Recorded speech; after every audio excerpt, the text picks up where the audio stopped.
दोस्तों, पृथ्वी की आकृति लगभग गोलाकार है, जो ध्रुवों पर थोड़ा चपटी है।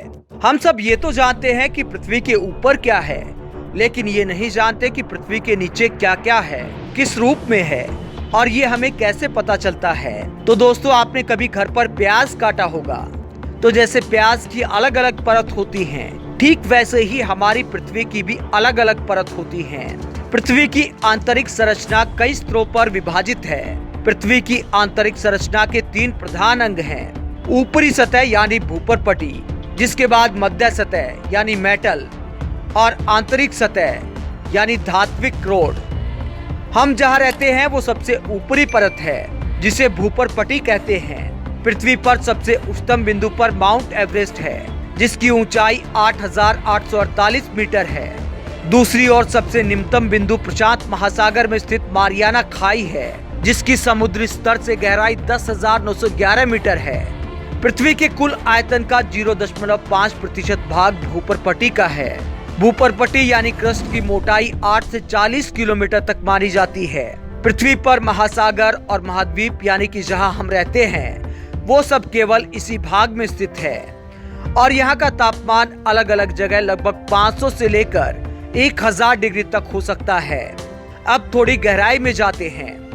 क्रस्ट यानी भूपरपटी के बाद मध्य स्तर को मेटल कहते हैं। मेटल की मोटाई 2895 किलोमीटर है।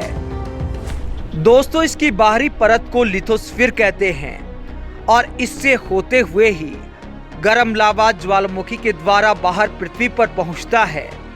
दोस्तों, मेटल अर्ध ठोस अवस्था में होता है। यहाँ का तापमान लगभग 4000 डिग्री तक होता है।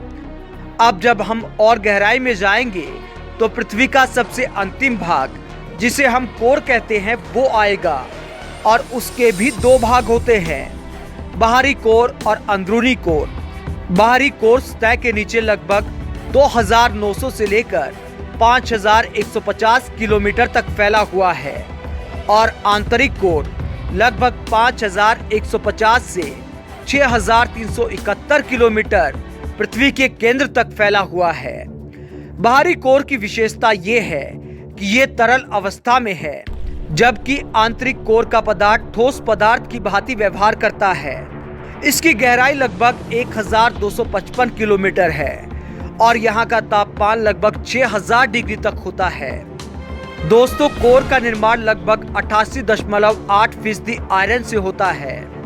अब आप सोच रहे होंगे कि जब इसमें आयरन है तो ये तरल अवस्था में कैसे है।